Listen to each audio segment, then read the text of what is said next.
Morning, ladies and gentlemen. Welcome to the 18th Nakshatra of Jyeshtha in Scorpio, the second part of Scorpio, where we are trying to uncover or understand better how to accomplish this life lesson of every Nakshatra using alternate forms of study. For example, now we are studying i-ching and gene keys. Yes, let's begin with i-ching, but before that, let us see what this nakshatra of Jyeshtha really is about. It's Scorpio. This is the part of Scorpio that stings. So Scorpion as it gets, because it demands authority, it demands respect, status, power. They are all about this. Give me respect, give me status. I am the elder one. Jyeshtha means in elder one in Sanskrit.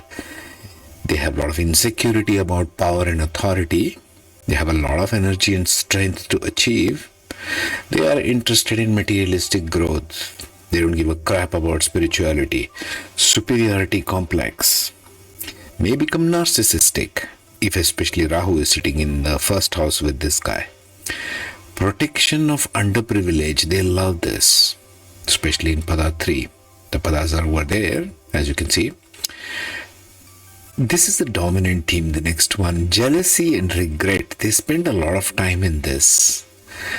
A sense of entitlement of I deserved all of this good stuff in my life, but where is it? Where is the promised land? This needs to be avoided by Jyeshtha. Transformation through self-awareness practices. This is what they need. They need to bank on that Ketu they have going on there.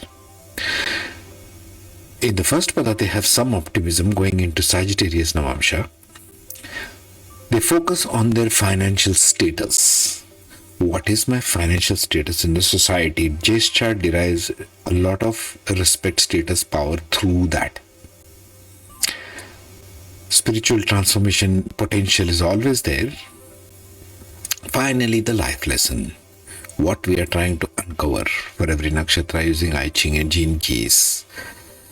The rising of power by retaliation towards exposed hidden enemies. In other words, defense rather than offense. That's the life lesson of Jyeshtha. This is as Scorpio as it gets, isn't it?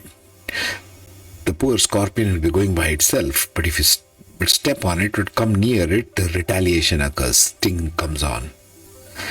That power it shows only by retaliation. This is the lesson of Scorpio Jyeshtha must learn. Be quiet. Be silent. Let the enemy come towards you, then retaliate. This is the power of Scorpio, Jyeshtha Nakshatra. And it finishes after Ashlesha, which strikes upon the first bite, snake. Now we come to Scorpion, the second one, right? Here, it has to be defensive rather than offensive. Now let's see the hexagram and gene keys. Starting with the hexagrams. Number 40, G, liberation. G represents the idea of liberation and breaking free. In the context of Jyeshtha, to whoever has this dominant in their charts, it suggests the strategic defense leads to liberation from negative influences. There's the keyword, strategic defense. These are a lot of politicians use this. We have got a strategic defense initiative, that kind of nonsense. This hexagram advises using defensive strategies to free oneself from harmful situations. Be quiet unless there is an aggressor involved, hidden aggressors. Hexagram 30, Li, the clinging fire. Li symbolizes the concept of clinging and attachment. Aligning with Jyeshtha, it emphasizes the importance of holding on to defensive postures and positions. This hexagram advises maintaining strong defensive stance in order to protect yourself against external threats. Hexagram 36, Ming-yi, darkening of the light.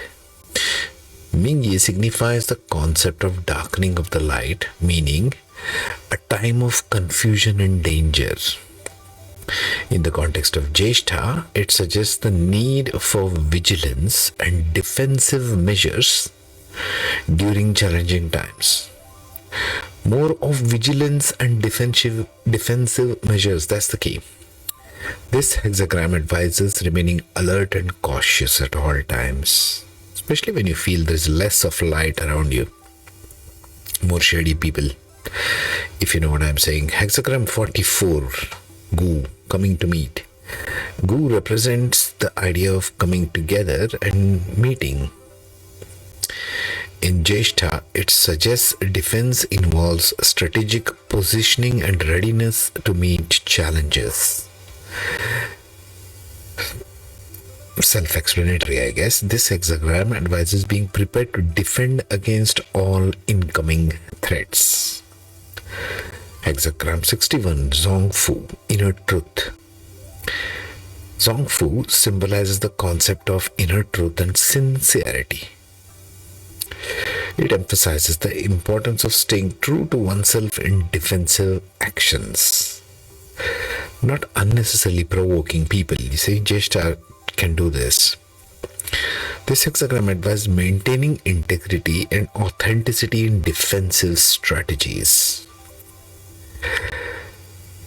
Hexagram 51, Zen, the shock. Zen represents the concept of shock and awakening, sort of a rude awakening.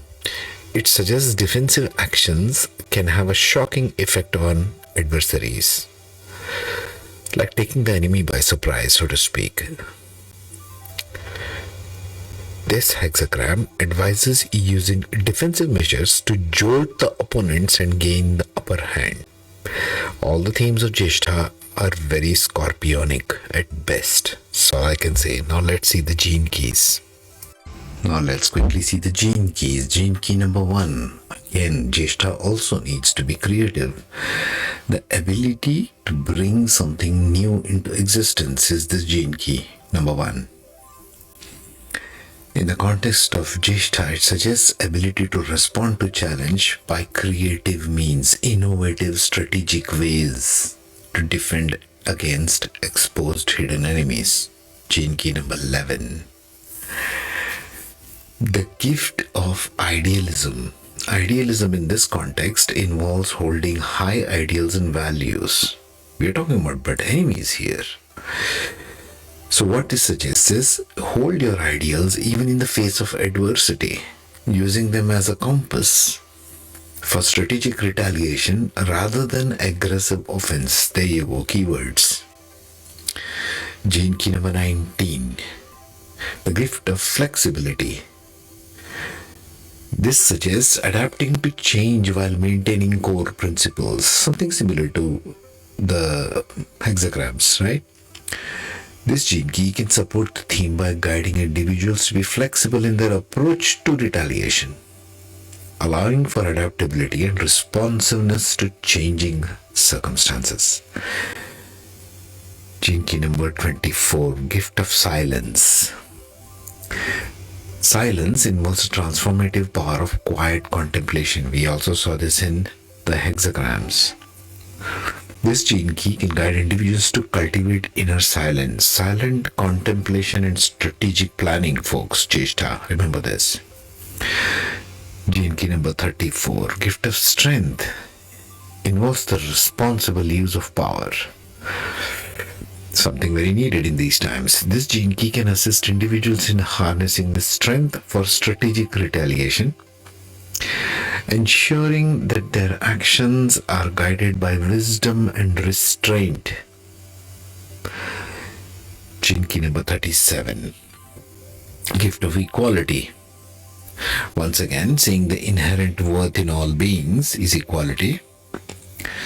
So the approach of Jyeshtha towards retaliation should be with a sense of fairness, be fair, and justice, ensuring that the responses are balanced and equitable. Win-win situation. Difficult when you think of attacking. Gene key number 49, gift of rebirth.